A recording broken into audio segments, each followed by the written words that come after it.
আসসালামু আলাইকুম, কি অবস্থা সবার? আশা করি সবাই ভালো আছে। মিতুর সন্ধ্যা হলুদের ভিডিওতে বলছিলাম যে আপনারা বিয়ের ভিডিওটাও খুব শীঘ্রই পেয়ে যাবেন। তো এই হচ্ছে যে মিতুর বিয়ের ফুল ব্লগটা। আর ফ্রেন্ডের বিয়ে বলে কথা, শাড়ি তো পরতেই হবে। তো যাই হোক, এই গরমের ভিতর সুন্দর করে শাড়ি পরে রেডি হয়ে বার হয়ে পড়ছি ওর বাসায় যাওয়ার উদ্দেশ্যে।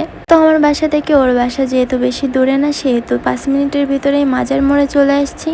মাজার মোড়ে এরা দুইজন আমার জন্য ওয়েট করতেছে। তো ফাইনালি আমরা তিনজন একসাথে হয়েই গেছি। মিতুর বাসা মাজারের উপর থেকেও যাওয়া যায়, আবার মাজারে যাওয়ার আগে একটা ছোট্ট রাস্তা থেকেও যাওয়া যায়।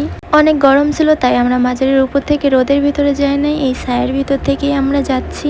তো যাই হোক, আমরা মিতুর বাসায় চলেই আসলাম। এসে দেখতে পেলাম যে সবাই খাওয়া দাওয়া করতেছে। আসা মাত্রই মিতুকে কল দিছি, কিন্তু ও পার্লারে, তো আমাকে বললো খাওয়া দাওয়া করে নিতে।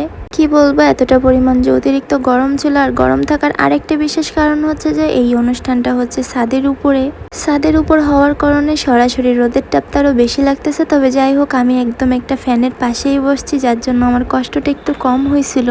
আর যাই হোক, আমি গরম সহ্য করতে পারি না, গরম সহ্য করতে করতে খাওয়াটা তো মোটেও না। তো এদিকে ক্যাটার্সের লোকেরা এসে আমাদের খাবার দেওয়া শুরু করছে একে একে। আস্তে আস্তে সবটা খাবারই শেষ করে ওঠার চেষ্টা করতেছিলাম, তবে আমি আর খাইতে পারি নাই। একা একা আগে থেকে টেবিল থেকে উঠে না, আমাদের তিনজনের খাওয়া শেষ করেই আমরা একবারে নিচে আসছি। তো নিচে আসার পরে কয়টা ছোট বোন নাকি আমার ভিডিও দেখে, তো আমার সাথে চাইলো ছবি তোলার জন্য। তো যার জন্য তাদের সাথে একটু পাশে চলে আসলাম। তো এই মিষ্টি বোন দুইটা আমার সাথে কিছু সময় ছবি তুললো, ভিডিও করলো। তো তারপরে আর কি উপরে চলে আসছি।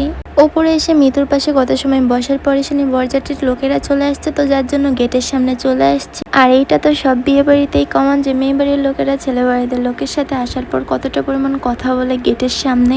তো এইখানে আমি জেরিন মিতুর পাশে বসেছিলাম যে কখন বর আসবে এটা ওয়েট করার জন্য। তো ফাইনালি বর চলেই আসছে, মানে হচ্ছে বর বউ এখন একসাথেই। আর বরযাত্রীর লোকেরাও খাইতে বসে গেছে সবাই টেবিলে।